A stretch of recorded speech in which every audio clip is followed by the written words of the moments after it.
l'occasion pour vous informer et bienvenue à cette grande édition du journal qui s'ouvre en justice avec le procès Chebea après plusieurs heures. C'est mercredi 10 novembre 2021. La Cour est parvenue à retrouver les 5 parcelles du général Djadidja à Mitendi où serait inhumé Fidèle Bazana. Cependant, a expliqué la défense, plusieurs trous sont visibles dans ces parcelles, autant un possible déterrement du corps du chauffeur de Floribert Chebea. Suivez à ce sujet Maître Richard Bondo, joint au téléphone par Gisèle Olivier Toro. On cherchait, on a effectué la descente pour reconstituer l'enterrement du corps de Bazana. Le résultat est mitigé parce que Djadidja a diverti tout le monde avec des parcelles sur le site qui n'ont pas donné les résultats escomptés, sauf la dernière parcelle où nous avons trouvé beaucoup de trous, comme si il y a eu les déterrements des ossements. Mais tout ça, ça ne rassure pas tellement. Le comble, c'est que sur cette dernière parcelle, Mogabo, lui, reconnaît y avoir été pour identifier la fosse. Mais l'audience se poursuivra en Ndolo le 17. Kinshasa va abriter très bientôt la réunion du réseau de coopération judiciaire de la région du Grand Lac. L'annonce de cette rencontre a été faite par l'envoyé spécial des Nations Unies dans la région du Grand Lac après l'entretien qu'il a eu ce mercredi 10 novembre 2021 avec la ministre d'État, ministre de la Justice et garde des Sceaux, Rose Mutombo. Nancy Leka assigne ce reportage. Les ministres de la Justice des pays membres de la Conférence internationale de la région des Grands Lacs vont se retrouver à Kinshasa au mois de janvier 2022 dans le cadre du réseau de coopération judiciaire. L'annonce a été faite ce mercredi 10 novembre par l'envoyé spécial des Nations Unies dans la région des Grands Lacs à l'issue d'une audience lui accordée par la ministre d'État de la Justice Rose Mutombo. Wang Xia est venu aborder les préparatifs de cette réunion. La réunion est l'occasion pour moi d'échanger avec Madame la ministre d'État sur tous ces aspects. Nous avons aussi parlé de la préparation de quelques échéances importantes à venir dans les prochains mois. Par exemple, comment assurer une meilleure efficacité du réseau de coopération judiciaire. Comme vous le savez, un mécanisme important animé par la conférence internationale sur la région des Grands Lacs et les Nations Unies, bien sûr, avec une participation active des pays de la région des Grands Lacs pour assurer une mise en œuvre plus efficace de l'accord cadre d'Addis Abeba et aussi de la stratégie régionale des Nations Unies. C'est une structure pour permettre pour faciliter les échanges entre les magistrats, entre les institutions judiciaires, pour assurer une meilleure coordination du travail national en ce qui concerne la bonne justice, la lutte contre l'impunité. Ici, beaucoup de gens parlent de la justice transitionnelle. Je pense que le réseau de coopération judiciaire est un outil à mieux mettre en œuvre pour parler de toutes ces démarches de coopération judiciaire régionale. Pour terminer, l'envoyé spécial Wang Xia a exprimé à la patronne de la justice la détermination de sa structure à accompagner la RDC précisément pour la tenue de la réunion du réseau de coopération judiciaire à Kinshasa. D'un ministère à un autre, le ministre de la Santé publique, Hygiène et Prévention, le docteur Jean-Jacques Mbungani, soutient l'élaboration du nouveau plan stratégique national multisectoriel d'élimination du choléra en République démocratique du Congo à l'horizon 2030. Suivez. La situation actuelle de l'épidémie de choléra et son évolution dans les zones de santé endémiques sur l'ensemble du territoire de la République démocratique du Congo, les bilans et l'évaluation de la mise en œuvre du plan quinquennal 2017-2022, rapport à la résurgence de l'épidémie au pays et de l'élaboration du nouveau plan stratégique national d'élimination du choléra. Ce sont des questions principales qui ont été au menu de l'audience que le ministre de la Santé publique, Hygiène et Prévention, Dr Jean-Jacques Mbongani, a accordé mardi 9 novembre 2021 à une délégation de la Fédération internationale des sociétés de la Croix-Rouge et du Croissant-Rouge venue de la Suisse.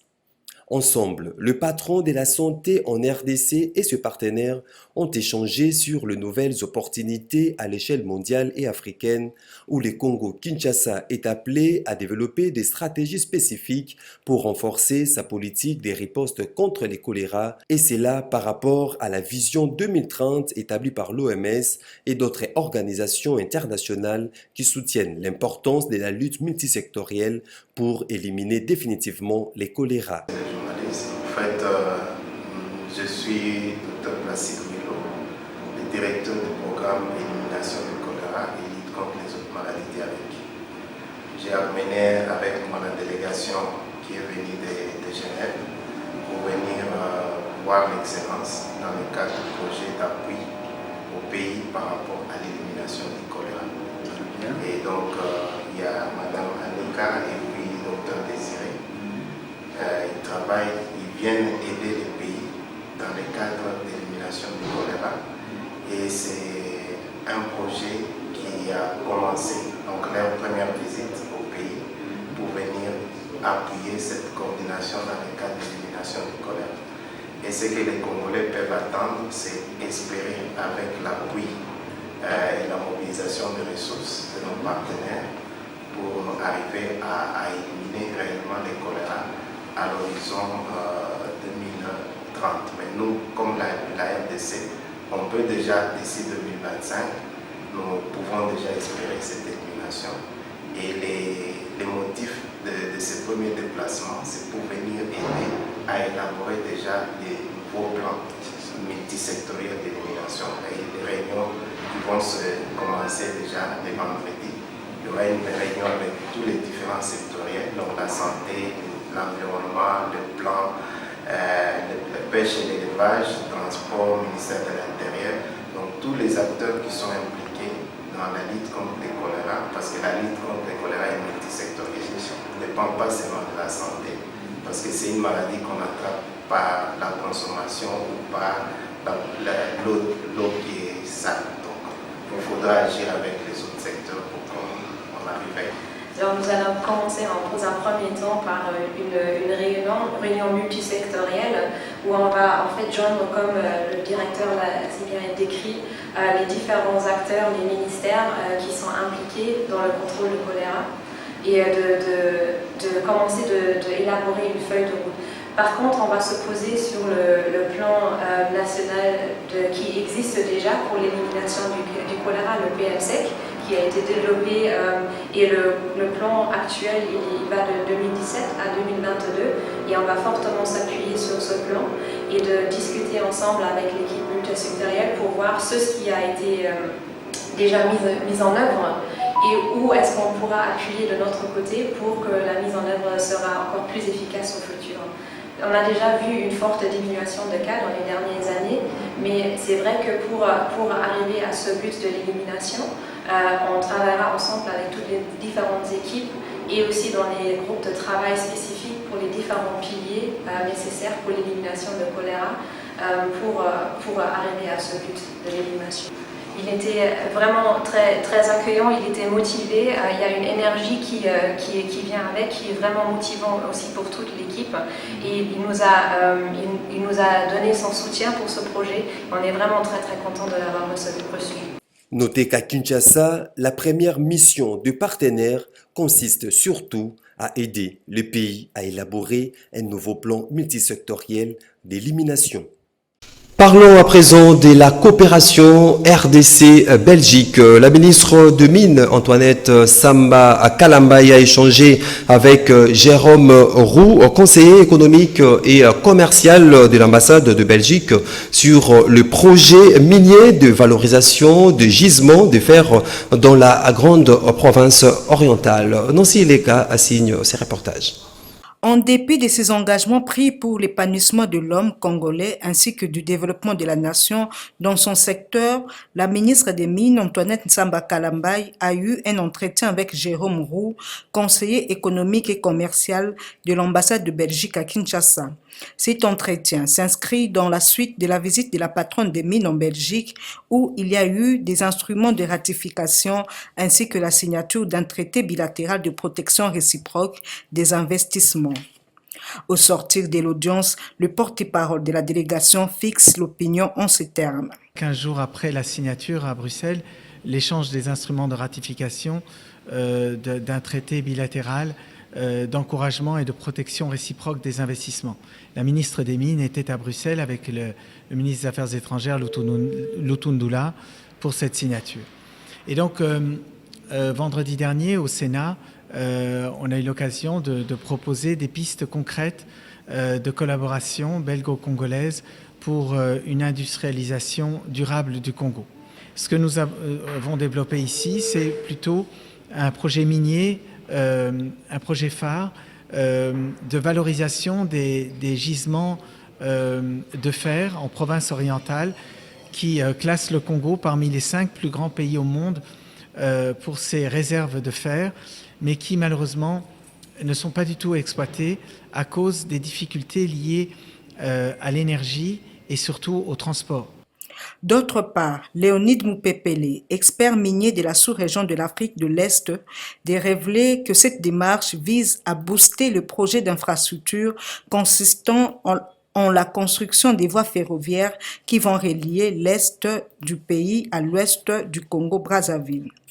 En plus du fer, de l'acier, sans compter derrière cette possibilité de mettre en exploitation le gaz de lac Kivu, et il y a encore d'autres projets. Donc il y a celui de nickel-chrome dans le Kasaï central, et le fer, il y en a deux gisements dans le Kasaï, notamment à Luebo, à Ndjokopunda, et qui devraient booster les grands projets d'infrastructure qui sont aujourd'hui visés, notamment le chemin de fer qui doit relier l'Est du Congo à l'Ouest du Congo, et bien sûr le port en eau profonde à Banana. Pour la matérialité.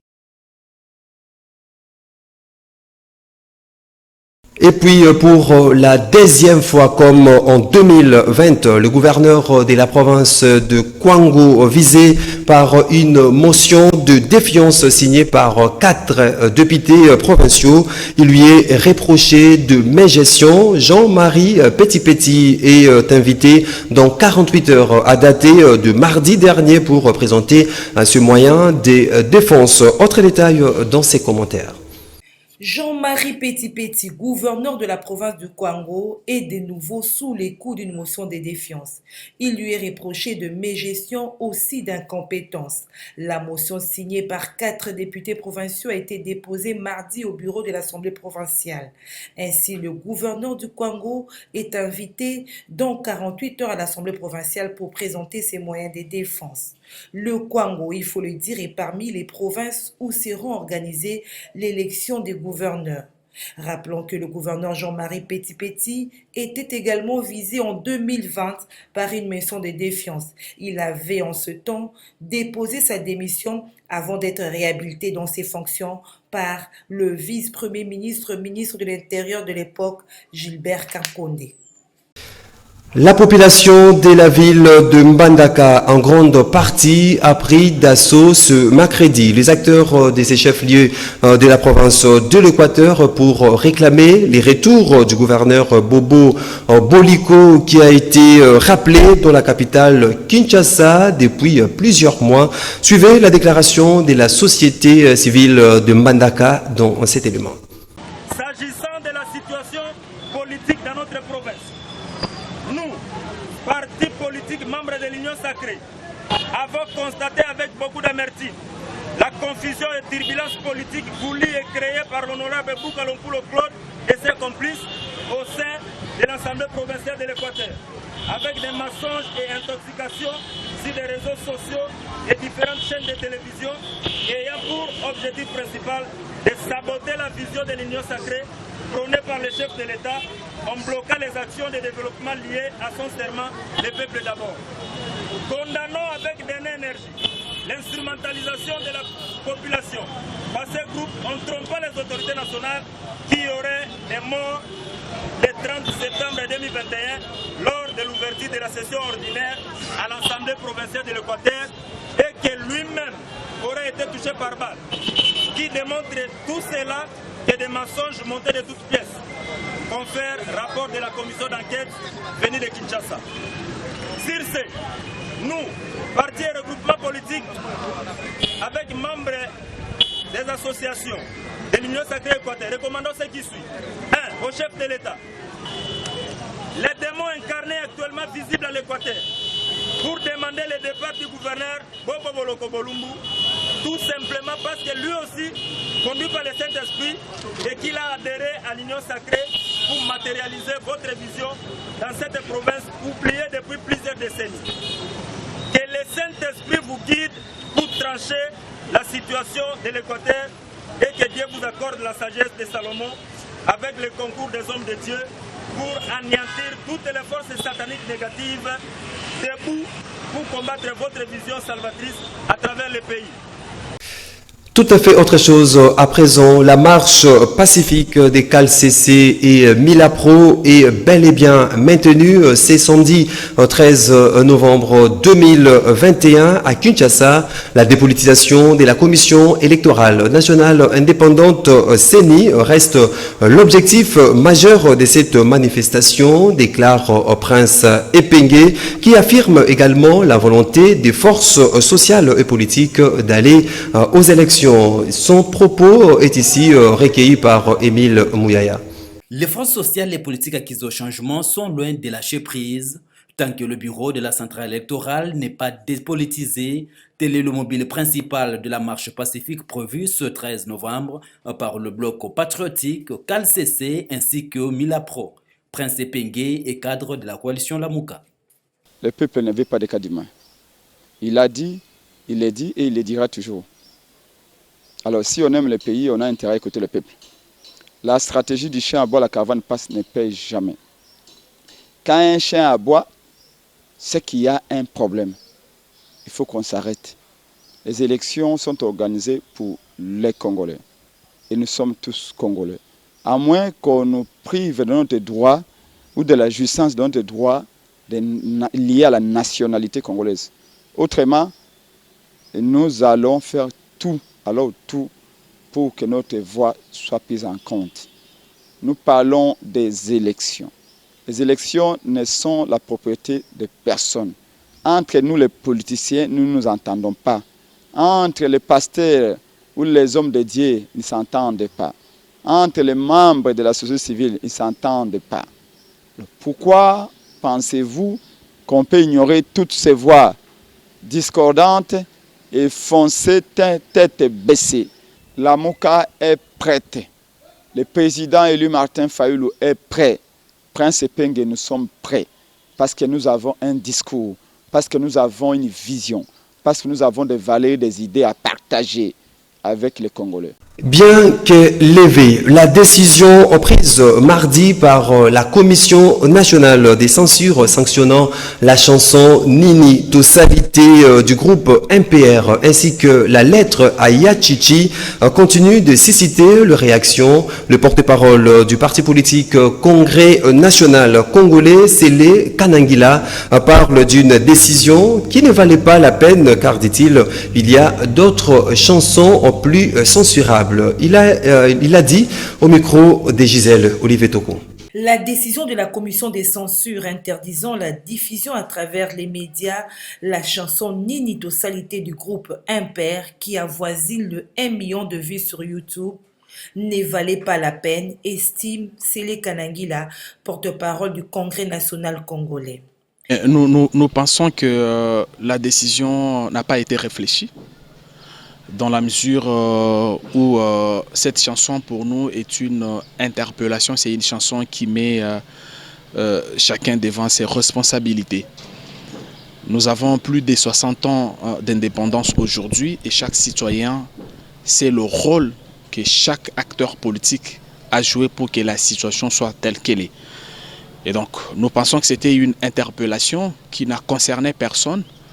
Et nous n'avons pas compris l'option levée par les responsables de cette commission pour interdire la diffusion de cette chanson. J'ai vu l'UDPS n'est pas être d'accord, j'ai vu les autres partis politiques n'est pas d'accord parce que j'ai l'impression qu'il y a deux gens qui sont dans une dynamique d'opposer le président à la population. Par ailleurs, au sujet de marches prévues ce 13 novembre 2021 dans la capitale, tout en reconnaissant qu'il s'agit d'un exercice démocratique, le porte-parole du parti cher à Pius Mabilou voit l'inopportunité dans la démarche de la MOCA, mais c'est dit du côté de ceux qui soutiennent les actions du chef de l'État.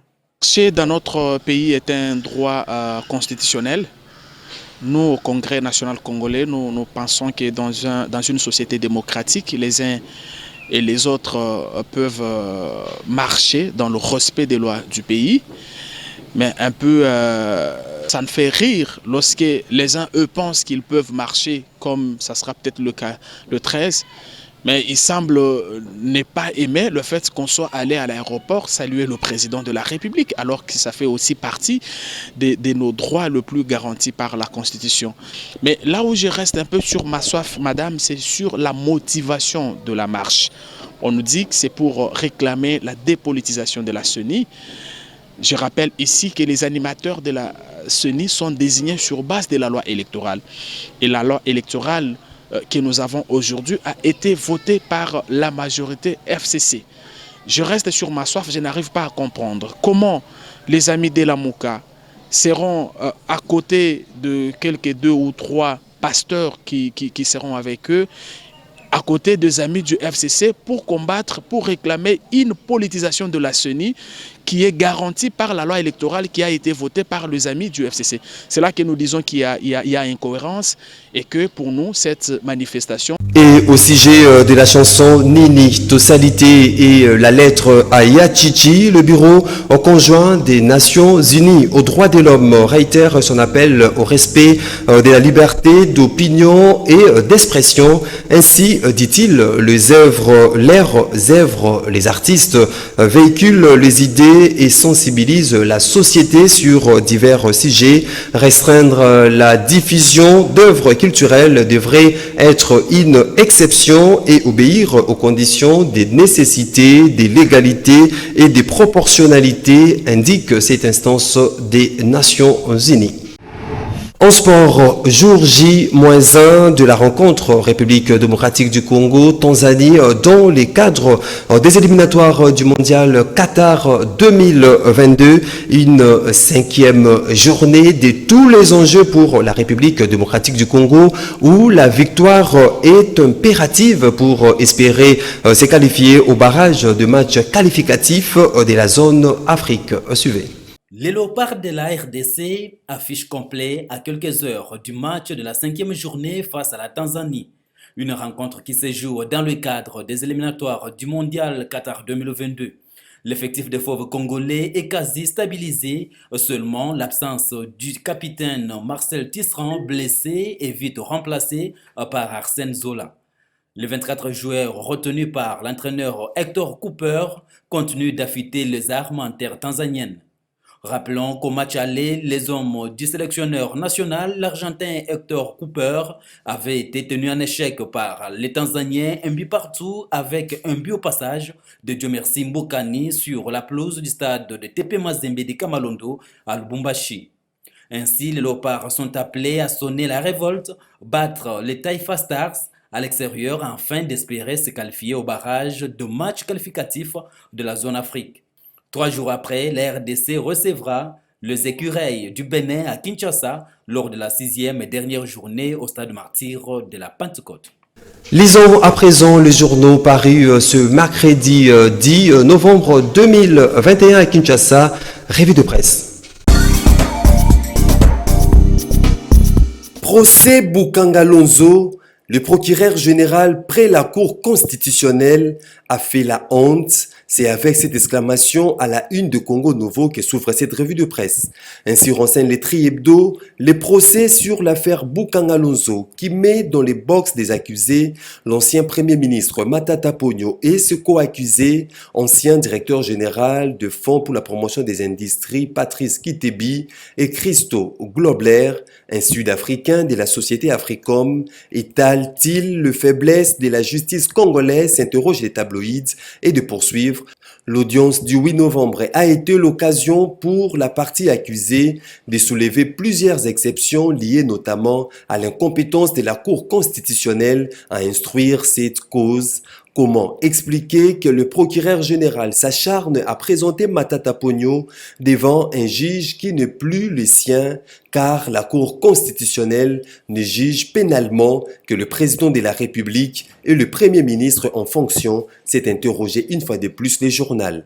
Pendant ces temps, le libre débat renseigne à sa une, proposé par le ministre d'État Guy Luandomboyo, le gouvernement dirigé par le Premier ministre Sama Lukonde a adopté le projet de la création et de la mise en place du Fonds national d'intervention pour l'aménagement du territoire destiné à booster la modernisation et le développement du pays à partir de l'intérieur. Et le même journal laisse entendre au bas de sa page, grâce à sa bonne gestion de la ville de Kinshasa, Gentini Ngobila au top 10 de meilleurs gouverneurs de la République démocratique du Congo. Les quotidiens, le journal qui boucle ce point des journaux s'exclame en manchette « Nord Ubangi, la réhabilitation de la RN 24, floue autour des 700 millions de francs congolais ». À en croire les confrères, lancé avec pompe le 12 août dernier par le gouverneur Isato Nzenge, cité par le journal Anzakara, à 35 km de Guadolité, les travaux de réhabilitation de la RN 24 marquent le pas. L'Office des routes, officiellement agence d'exécution, a du mal à évaluer. Ces travaux stagnent après seulement quelques kilomètres, et c'est tout pour cette revue de presse. Voilà qui met fin à cette grande édition du journal. Mesdames et messieurs, merci de l'avoir suivi et très bonne suite de programmes sur Canal Congo Télévision. Vivez et